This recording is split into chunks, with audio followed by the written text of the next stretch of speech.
ಕರ್ನಾಟಕದ ಪ್ರಮುಖ ಜಲಪಾತಗಳು ಪ್ರತಿ ಜಿಲ್ಲೆಯಲ್ಲಿರುವಂಥವು. ಮೊದಲನೆಯದಾಗಿ ಉತ್ತರ ಕನ್ನಡ. ಉತ್ತರ ಕನ್ನಡವನ್ನು ನಾವು ಜಲಪಾತಗಳ ಜಿಲ್ಲೆ ಅಂತ ಕರಿತೀವಿ. ಒಂದನೇದ್ದು ಉಂಚುವಳ್ಳಿ ಅಂದರೆ ಲೂಸಿಂಗ್ಟನ್. ಕೆಪ್ಪಜೋಗ, ಇದು ಯಾವ ನದಿ ಅಂದರೆ ಅಘನಾಶಿನಿ. ಲಾಲಕುಳಿ ಅಂದ್ರೆ ಕಾಳಿ ನದಿ. ಮಾಗೋಡ, ಬೆಡ್ತಿ ನದಿ. ಶಿವಗಂಗಾ, ಸೊಂಡ. ಅಪ್ಸರಕೊಂಡ, ಕಾಳಿ. ಸಾತೋಡ, ಕಾಳಿ ರಿವರ್ ಮೇಲೆ 3 ಜಲಪಾತಗಳು ಇವೆ. ಲಾಲಕುಳಿ, ಅಪ್ಸರಕೊಂಡ, ಸಾತೋಡ. ಉತ್ತರ ಕನ್ನಡ ಜಿಲ್ಲೆಯಲ್ಲಿ 6 ಜಲಪಾತಗಳು ಬರುತ್ತವೆ. ನೆಕ್ಸ್ಟ್ ಬೆಳಗಾವಿ ಜಿಲ್ಲೆ, ಗೋಕಾಕ್ ಜಲಪಾತ. ಇದು ಘಟಪ್ರಭಾ ನದಿ.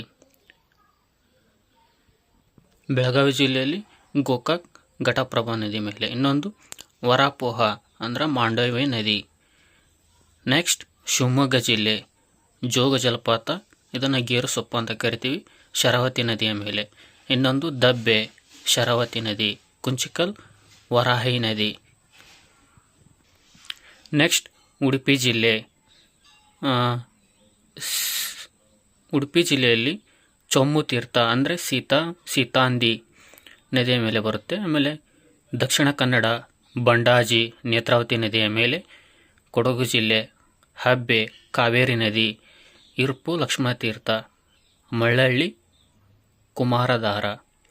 ಇದು ನೋಡಿ ಅಬ್ಬೆ ಜಲಪಾತ, ಕಾವೇರಿ ನದಿ. ಇಲ್ಲಿ ದಬ್ಬೆ, ಶರಾವತಿ ನದಿ. ಕನ್ಫ್ಯೂಸ್ ಮಾಡ್ಕೋಬಾರ್ದು. ನೆಕ್ಸ್ಟ್ ಮೈಸೂರು ಜಿಲ್ಲೆ, ಚುಂಚನಕಟ್ಟೆ, ಕಾವೇರಿ ನದಿ. ನೆಕ್ಸ್ಟ್ ಬಂದ್ಬಿಟ್ಟು ಚಿಕ್ಕಮಗಳೂರು, ಸಿರಿಮನೆ, ಹಬ್ಬೆ.